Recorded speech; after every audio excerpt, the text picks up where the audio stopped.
धन्यवाद। माननीय doctor Shri D Ravi Kumar.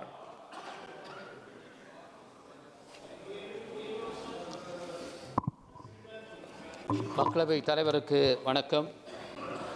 இந்த சட்ட மசோதா நம்முடைய அரசமைப்பு சட்டத்தை உருவாக்கிய நம்முடைய முன்னோர்களுடைய நோக்கத்தை மறுப்பதாக, அதற்கு எதிராக இருக்கிறது.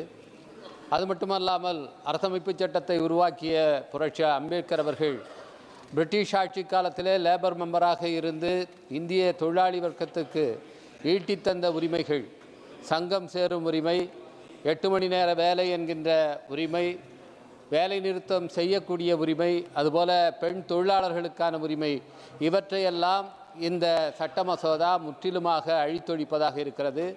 இதை எதிர்த்து இன்றைக்கு இந்தியா முழுவதும் கோடிக்கணக்கான தொழிலாளர்கள், விவசாயிகள் தங்களுடைய எதிர்ப்பை தெரிவித்து போராடி கொண்டிருக்கிறார்கள்.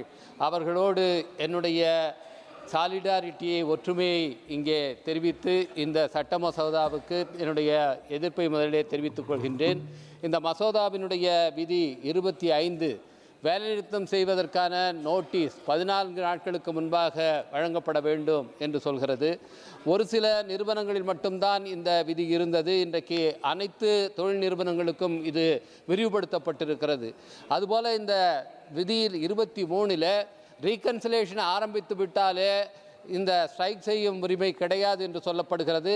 அதுவும் இந்த தொழிலாளர்களுடைய உரிமையை பறிப்பதாக இருக்கிறது. இந்த ஸ்ட்ரைக் செய்யும் உரிமை வழங்கப்பட்டிருப்பது போல இதில் சொல்லப்பட்டிருந்தாலும் ஒட்டுமொத்தமாக இனிமேல் எந்த தொழிலாளரும் வேலை நிறுத்தத்திலே ஈடுபட முடியாது என்கிற ஒரு நிலையை இந்த சட்ட மசோதா ஏற்படுத்தி இருக்கிறது. அது மட்டுமல்லாமல் ஒரு ரெகக்னைஸ்ட் ட்ரேட் யூனியனாக ஒரு அங்கீகரிக்கப்பட வேண்டும் என்று சொன்னால் 51% தொழிலாளர்கள் அந்த ட்ரேட் யூனியனுடைய உறுப்பினர்களாக இருக்க வேண்டும் என்ற விதி ஒட்டுமொத்தமாக அனைத்து அங்கீகரிக்கப்பட்ட தொழிற்சங்கங்களுடைய அங்கீகாரத்தையும் ரத்து செய்வதாக இருக்கிறது. அது மட்டுமல்லாமல் 20% தொழிலாளர்கள் இருந்தாலே அவர்கள் அந்த நெகோசியேட்டிங் கவுன்சில் என்ற அமைப்பிலே இடம்பெறலாம் என்று சொல்வதன் மூலம் தங்களுக்கு ஆதரவாக எந்த ஒரு தொழிற்சங்கத்தையும் உருவாக்கி முதலாளிகள் தொழிலாளர்களுடைய உரிமைகளை பறிப்பதற்கு இது வழிவகுக்கிறது.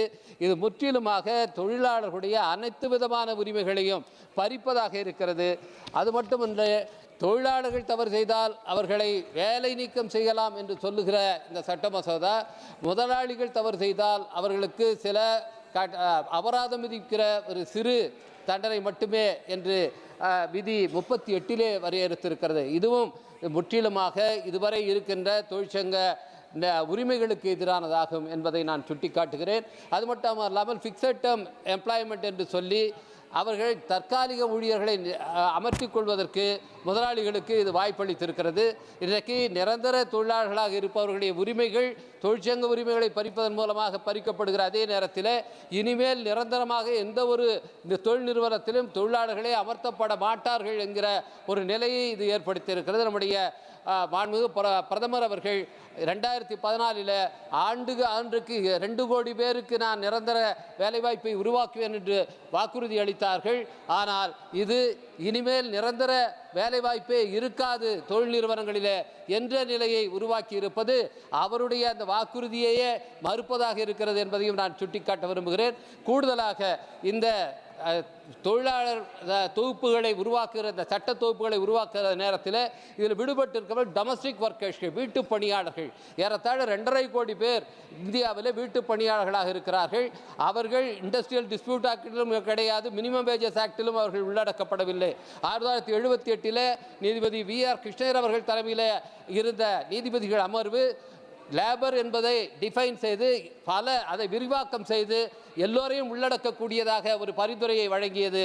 ஆனால் இதுவரை 2.5 கோடிக்கும் அதிகமாக இருக்கின்ற வீட்டு பணியாளர்கள் அந்த தொழிலாளர்கள் இருக்கின்ற வரையறைக்குள்ளே வரவில்லை. அவர்களுக்கு குறைந்தபட்ச ஊதியமோ அவர்களுடைய வேலை நேரம் என்பதோ வரையறுக்கப்படாமல் இருக்கிறது.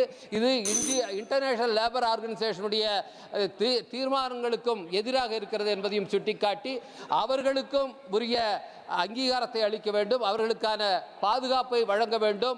இதை அண்மையிலே உச்சநீதிமன்றம் மாநில அரசுகளுடைய பொறுப்புக்கு விட்டிருக்கிறது. ஒன்றிய அரசு மற்ற விஷயங்களில் மாநில அரசுடைய உரிமையிலே தலையிடுகிற ஒன்றிய அரசு டொமஸ்டிக் ஒர்க்கர்ஸ் வீட்டு பணியாளர்களுடைய பாதுகாப்பு அவர்களுடைய உரிமை என்கிற விதத்தில் தன்னுடைய பொறுப்பில் அதை எடுத்துக்கொண்டு அதற்கு உரிய விதிகளை வகுக்க வேண்டும் என்று கேட்டு இந்த வாய்ப்புக்கு நன்றி கூறி அமைகிறேன். வணக்கம். Sri V. Silvaraj.